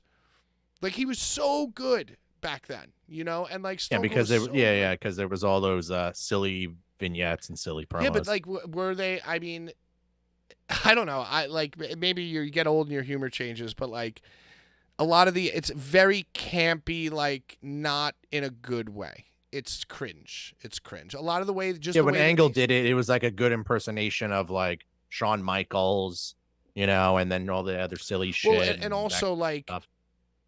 like you know, it was few and far between. Like you didn't have a vignette of Adam Cole acting like an idiot every single week, you know, like, oh, they're fishing in slow motion together and laughing as friends. It's like everything is like like an SNL thing, you know, whereas like when Kurt Angle came out and danced like Shawn Michaels, that's like a once in a lifetime. I don't know. Maybe I'm just old and cranky. That's really what this show has become about. It's really me and Joe trying to figure out where does the lame end and the crank begin, you know? So Dynamite's gonna be in Philly in like 2 weeks, and like I would never pay for an AEW show ever again. It might be And I'm pretty sure- $3. I'm pretty sure I have comps. I usually always get comps, Oh, and I don't think I even want to then. I think you should. Like I don't even know if like the show just gonna be like this. I mean, you might. I mean, I'm only gonna go just for Dynamite. I'll go there with my girl and only be there from like 8 to 10, and then we'll leave immediately after. But like, if it's just gonna be lame promos and like Tony Storm stupid shit, like I can't. By the way, I'm not into that shit anymore. By the way, the timeless Tony Storm thing, I think they killed it this week. Oh, you hate it. You're done. They overdid it. Too much too They soon. overdid it. They had 1 Well, week. first of all, they have all the timeless black and white vignettes during the fucking picture-in-picture. So if you're trying to get the character fucking over, why are you running it up against fucking Pizza Hut or Little Caesars or what or fucking TBS, whatever the hell, like, you know, some advertisement for sports or whatever. And I don't You really know? like RJ City being involved. You know, if he was like her agent and like he's just been in it from day one as her agent and they do vignettes together because he's her agent, I think that would be okay. But there's no reason for him to be involved. It just doesn't make any sense. Like, why not just have her speak into a mirror? Yeah, or a camera. I mean, Or a it's fine camera, too. yeah. Like, you know, you don't need Renee there. You don't need. It's just so many bad things going on this show right now. Like, I didn't even take notes of the show this week. I needed a break from it. Yeah. Like covering it for, I know we've been doing this show for like 2.5 months now. Like, I needed a break. Yeah, you know? I was think very also, happy. I think also between like the Phillies game and like other things going on, I was kind of like, that shit is lowest fucking priority. I Yeah, cannot fuck. that's the way I feel too, and I feel that about, I feel that about a lot of these shows. You know, on Monday when football's not around, you know, well, even I was watching the Mets when the Mets were around. I wasn't prioritizing Monday Night Raw over the Mets. You know, maybe we're just sports fans who like wrestling, not wrestling fans who like sports. Sports talk radio. No, that's a very good take. We're sports fans that like wrestling. And it's not even like I'm a sports fan. Like, I'm a fan of like high I like, you can't tell. I like sports. bro. sports. You know what? I'm a fan of I like high wrestling, brother. wrestling and sports. See, now a GCW hat, Just matches. awesome thing to wear to a Phillies game. GCW hat, terrible thing to wear to GCW. What the fuck? I wear it to GCW. Oh, actually. Joe. Oh, fuck me. What have I What are done? you doing? You gotta wear. You rock the Phillies jersey to GCW like Brophy. You guys could. You know what's funny? I was going to rock the jersey or one of my jerseys, whatever. And then I was like, no one's going to wear jerseys. Man, there was like a dozen people there wearing Phillies gear. Because they want to like real sports. Yeah, but I'm not. It's not like I'm a sports fan who likes wrestling. I'm a fan of actual, well-crafted, high-intensity, high-drama stories and storylines that have to do with like honor and sacrifice and like, you know, morality, you know? So I love like shows and I love comic books and I love wrestling and sports sometimes because, you know, it's like, oh, this guy's going back to his old team after his tragic motorcycle accident and it's the anniversary of his father's death, which is also 9/11. Will he be able to overcome the emotions and win the first game in 1,000 games, you know? It's like, wow, what a perfect little moment there, you know? What a high intensity story. Yeah, so that's, you know, because I don't want to pigeonhole myself as a sports fan. I'm a fan of drama, stories, Yeah. And GCW's and GCW. example of drama is calling a tag team cunt. I said I wasn't going to get into it anymore, but maybe just for the whole episode, I'll make little comments. Yeah. So yeah, anything else on Dynamite? I thought I took it. I love that you are the first. You know, that's what we do. You know, we don't predict the next trends. We predict which trends are going to get lame first. And you heard it here first. Jedi Joe is already, after a 1-week turnaround, already over timeless Tony Storm. Not so timeless after all. Oh, this week was a bunch of title changes. That's what it was. Title Tuesday. They had Title Tuesday means Title Change Tuesday, actually now. Because title changes equal pop, and pops equal gifts, and gifts equal social media engagement. And ratings. You understand? Money. Big money. Ratings. When I put these glasses on, I get really smart, by the way. Yeah, I can Really see smart. that. Yeah. So I think that's going to be the new gimmick, or at least we'll have it on and off. So what title changes were there? Soraya lost to Sheeta. Maybe we should both pull a Paul Heyman and just like get progressively older each week. Like maybe next week I'll have glass and until we finally just look like the two guys, old guys from the Muppets. You know, the two hecklers from the Muppets. Fuck 'ems. Yeah, fuck 'em. Yeah, we're just gonna be two old guys in our robes and glasses. Well, it is kind of like the concept of this pod. Yeah, was to shit on stuff. You know, I feel like we should do some kind of crossover merch now with those two guys. It was great. Yeah. I loved it. It was all right. It wasn't so good. It sucked. It was terrible. Boo. Boo. New I'm going to call it the Intercontinental. New International. Orange Cassidy beat Phoenix. Way to go. Did you see how they decided that? With a pinfall? No, I mean how they decided. Basically, Tony Khan was in the back with Tony Schiavone, the two Tonys, which, by the way, probably top 3 Sopranos episode of all time. Season 5, episode 1, 2 Tonys.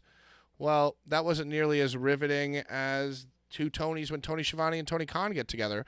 Because basically Tony Khan is now explaining to Tony Schiavone that Jon Moxley, although perfectly healthy, nothing to see here, no brain damage, but not yet medically cleared to wrestle his rematch against Phoenix.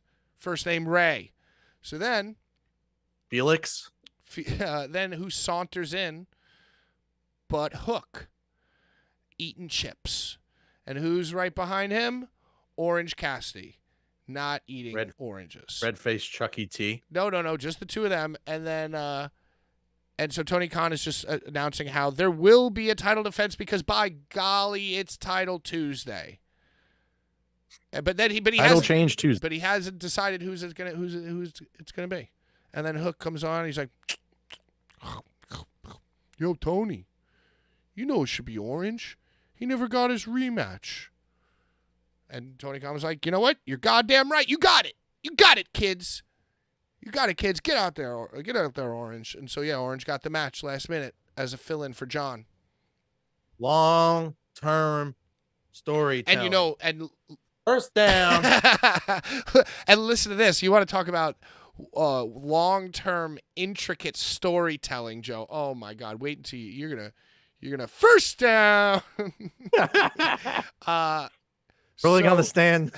The ruling on the field. There is not enough evidence. It sucks ass. Yeah. The ruling on the field is lame. There is not enough evidence to overturn the call on the field.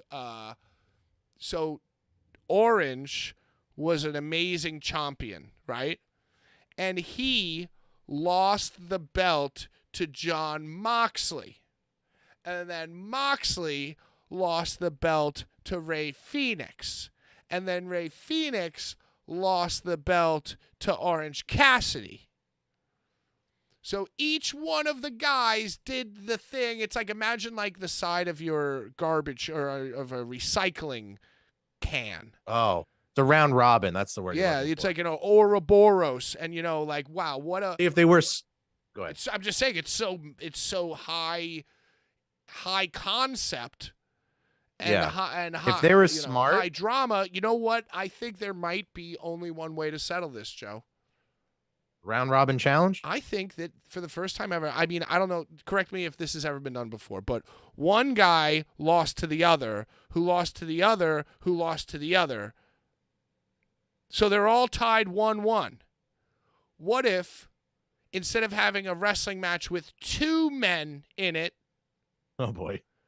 Yep. we add that third man into the match. One match, one fall. One fall. Whoa. We'll call it Let's a triple threat man match. Yeah. Yeah. Let's go. Let's go. Dude. Or we could do a round robin, and that's what like Tony Khan loved, is those long fucking drawn out fucking, tournament as sort of like, like basketball-esque sort of stat tracking kind of thing. I think that would be cool. And they haven't done that. When was the last time any promotion did that? What about this? What about no, a just one triple match threat What To about blow a off triple fucking- threat ambulance match? And you have to put both of your opponents in an ambulance and Okay. drive that ambulance to the hospital. And only when both losers have been removed from the ambulance and admitted to the ER, including the waiting room, does the match end.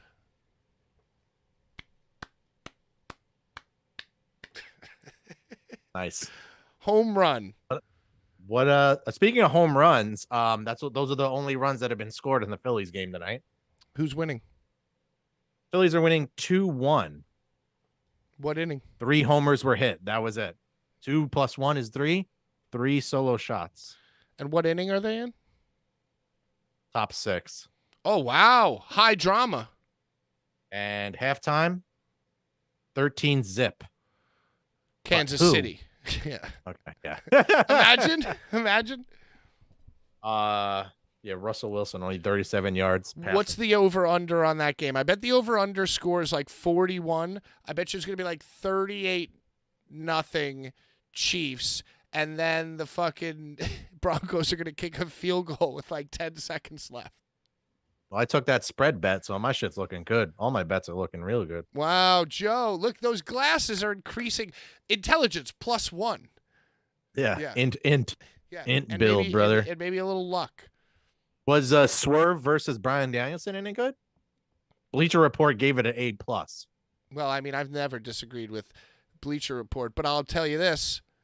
I got a D on my draft grade in fantasy football, and my season's been an A+. So, did you watch the Edge match? Did you see the highlights from the Edge match? That was another big to-do-ins. I watched I missed the beginning, and then I loosely followed the whole show. So so I missed the Shane match.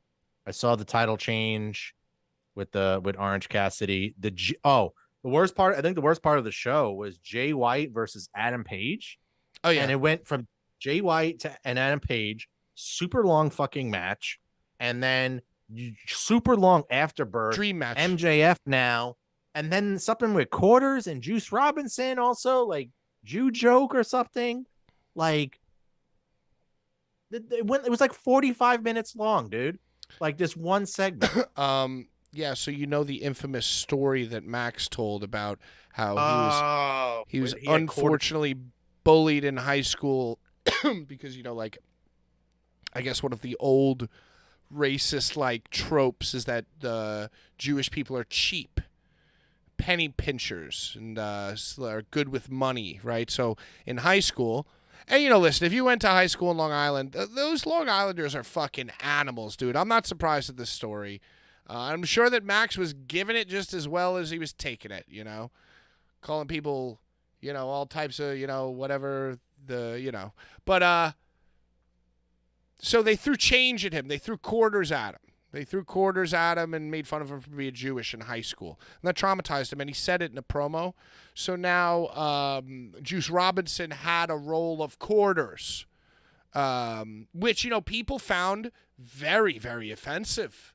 A lot of blowback, a lot of offense. And MJF actually came to the defense of it, and he said, hey, listen, buddy, you find that offensive?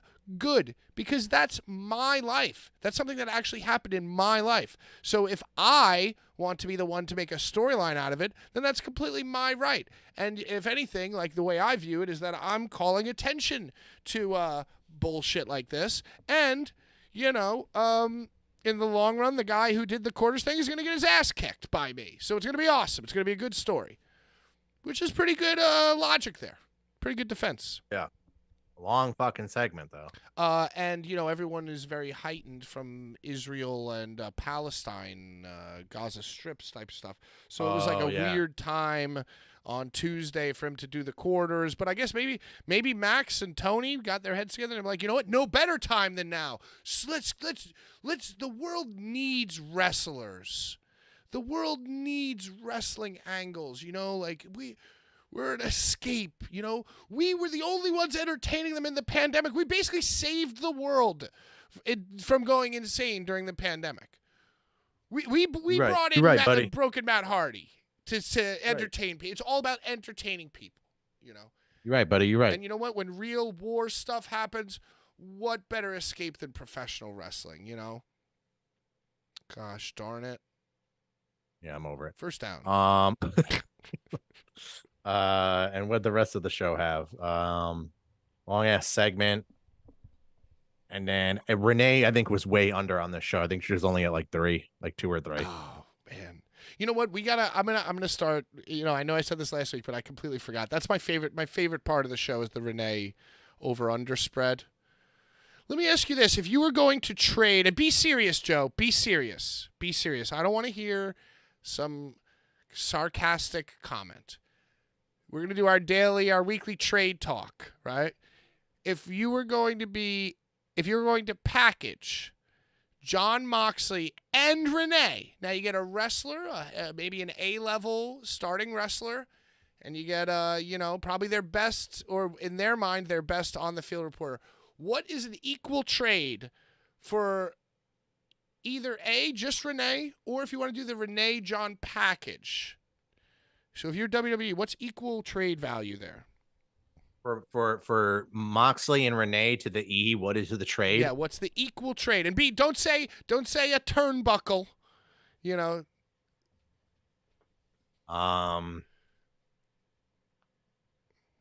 First one that comes to my all right. So the first one instantly that comes to the mind about the equal of like Renee is Sam Irvine, the ring announcer. Okay. So cringe for cringe. Okay. I think you're getting. And then okay. cringe. And then honestly, I think this is pretty black and white. I think it's honestly Moxley, Renee for Ricochet and Sam. Wow. All right. I like that. But you know, because I don't fuck with any of them. And they're all cringy. Just two cringy couples. And maybe if they switch sides, they'd be in a better light. Yeah. And I wouldn't hate them anymore. Two cringy. I met my girlfriend at work, Twitter relationships, just swapping. I love the WWE. I love pro wrestling. I'd be dead if it wasn't for pro wrestling. But then AEW. Then what? You would switch? Would you then switch Samantha Irvine to the backyard reporter, or would you switch her to ring announcer? How about this? Let's throw in WWE throws in Corey Graves, and AEW throws in RJ JR. City. So it's like, Got to get rid of someone on the announce team. So it's I like think. Graves is good. So it's like, They have so many. You could give them Shivani. You can give them Excrement. You can give them Taz. So it's like, okay, you get great. Like Graves is good. It's like you can get Graves, you get Ricochet and Samantha Irvine, but we want, Moxley's like the best wrestler out of that package, but they get Graves. So it's like a good trade. Yeah, but Ricochet packaged him really well. He could be great in that company. You know what I mean? Like he's an amazing athlete and high flyer. Right. So it's like the AEW side of that trade, they get to seriously upgrade their announcer side of things, and they get a top wrestling prospect, whereas WWE gets like the best, the championship level wrestler out of the deal and some spare parts. Yeah. Yeah, that's a good trade. Good trade. Yeah, and Edge had a good match. It's like I really am annoyed by listening to Edge do promos, and I'm really annoyed by him at the press conference, but I still stand by what I said. I trust that him and Christian are going to do dope shit. I think they're going to have a dope blood feud. Imagine, like maybe the next Blood and Guts figure. TLC. Like a side have the Blood and Guts style figures where they always like something that happens. Well, in AEW, when they're covered in blood in a big bloody match, and then they market the figure around it. That's Maybe exactly what they're going to do. They're going to have a one-on-one TLC match, first time ever. Edge and Christian double juice. It's going to be great. Then they're going to settle like Cody and Dustin, MJF and Punk. Yeah, they're going to have a classic. Thunder Rosa, Britt Baker. Yeah, of course. Speaking of Thunder Rosa, I think she works. I think she's like in the office now. I think she just like gets people their coffee in the office. She's always wearing like a very nice business professional athlete. Isn't she on the intro of Collision or something like that? Well, and I think did she have a match, or she's always Same at title? the event. That's what I'm saying. I think she's like Oh, she's never come. She hasn't come back. she's just a helper now. She just helps set up chairs. I think. Jarrison sweeps. Yeah, I think she just Sweeps. sweeps the ring in between. She wipes down the ropes like in ECW. They go, oh. You know where they used to do that? GCW. Ugh. They used to do that back in my day. Yeah, but now they can't because the guy will get he'll have the stuff thrown at him. They'll just throw trash at him. Yeah. Yeah, so Good week. I mean, listen, Good week, aka bad week. it was a good week. It was definitely a very lame week. A very lame week. Great week for me personally, and betting and casino and You got to Just see the events. world a little bit. Your sports teams are winning. You overcame team- your original panic attack after game 2, which is good. I mean, this is also a close game too, so this can go awry real quick. Oh man. But yeah, I would like to go watch these. Yeah, now. that's what I was gonna So- say. We can end 5 minutes early and go watch your games. All right. Well, are you gonna go play any video games? Oh We well, didn't I talk am about playing. I am a Baldur's Gate 3 fanatic, but I am Still probably grinding that out. Oh yeah, I'm grinding. Oh, I don't know, we don't have to talk about it, but what a piece of business. Talk about stories. But yeah, I'll probably have it on. I'm not gonna watch the Phillies because they make me fucking sick. So I'll probably keep an eye on the football game and play a little BG. Rock and roll show tomorrow. Work Saturday night. I'm picking up a rare Saturday night restaurant shift, Joe. I said, you know what? Fuck it. I'll just do it. Oh shit. And then you know what's gonna happen? I'm gonna leave there Saturday night. And I'm gonna be like, that's why I don't do that anymore. Yeah. Yeah. I may have an issue for next Thursday though. Dying Fetus is coming to Philly, Oh. so I might go see them. All right. Hey. Or I could just not go. But maybe we'll do the show on Friday. Is that cool? Yeah, Maybe. we can move to a Friday. We'll do whatever. All right, go watch your game. I'm starving. I want to eat. Thank you to everybody who's watching at a time. See you next week. First down. Bye-bye. Fuck the Phillies. Boo. Bye-bye.